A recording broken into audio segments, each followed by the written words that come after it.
getting her away from other travelers. That was when she stabbed a woman and the officer. Our sister station reported the victims were awake and talking after that violence. And there are some subscription services making it harder for people to cancel their accounts. A man said he tried twice to cancel his Netflix account. Both times, Netflix reinstated it. This year, the Federal Trade Commission announced the click-to-cancel rule. It would require companies to make it easy to cancel a subscription as it was to sign up. Netflix just banks on a lot of people, I think, being asleep at the switch and not taking the time to really fight it. Since 2021, the federal government has gotten aggressive with Disney and Amazon for so-called dark patterns. That is when a company makes a subscriber go through a maze of confusing steps just to cancel. And now, your Storm Center 7 forecast with meteorologist Robert Gauthreaux III. Proof right there. Not a single. Is this mine? You can have that. And, okay. And you said you going didn't to check break. the numbers yet. There's like 20 numbers. No, I've checked. Okay. You said going to break. Hey, you didn't get invited. Gabby and I saved you some money. Okay. Okay. Well, that's the great way to put it. Frame that. Put that wherever you want. Okay. Hey, you're tracking a little bit of lightning tonight, huh? Yeah, a little bit. Not too much, but a little bit popping up on the radar. And right now, it's not in our viewing area, but it's very close. It's over Franklin County at the moment.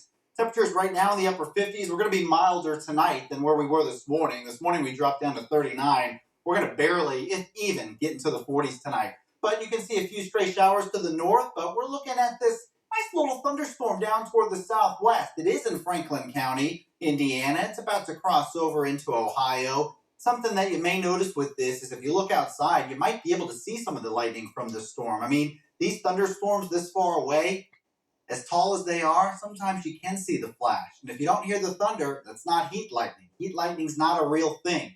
When you get thunderstorms that far away, the curvature of the earth comes into effect, and basically, you don't even get the sound wave from the thunderstorm. But what you can see with this is some nice rainfall moving across that area.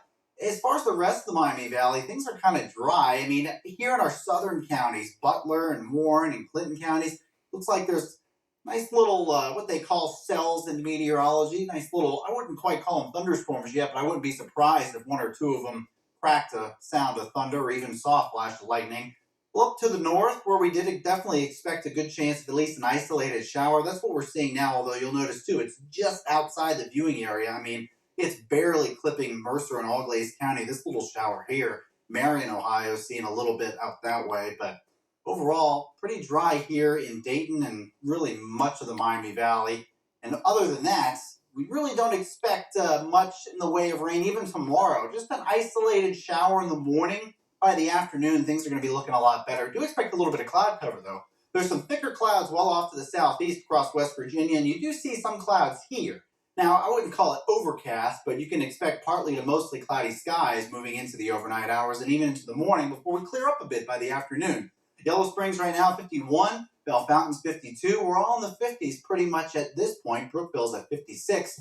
Take a look at the temperature trend over the next couple days. We're going to be above average. We're typically in the upper 60s this time of year. Thursday and Friday are going to be a little bit above that. Not quite record-breaking, but still warm. Then the cold front moves through, and that brings us cooler than average weather, actually moving into Friday. But let's time out all this rain and perhaps your eclipse plans. You can see moving into the morning hours on Thursday, still might be a stray shower with a little bit of cloud cover. But then by the afternoon, looking at some sunshine. And then this continues into the first half of Friday. By the afternoon, you start to see a little bit of cloud cover, then some scattered showers moving in by the evening, so keep that in mind. You're going to high school football. Now, what about eclipse time? Well, we're pretty cloudy Sunday morning with an isolated shower. There is a breakup in the cloud cover potentially, but your overall chance of seeing the eclipse, it's really not that good. I wouldn't say it's impossible, but it's not that good. Taking a look at the next 7 days, you'll see we cool down into next week. Have a few wet days to get through, but then we dry off a bit. All right, sir, thank you. How about this? Getting a federal tax credit to buy a certain kind of vehicle could get easier.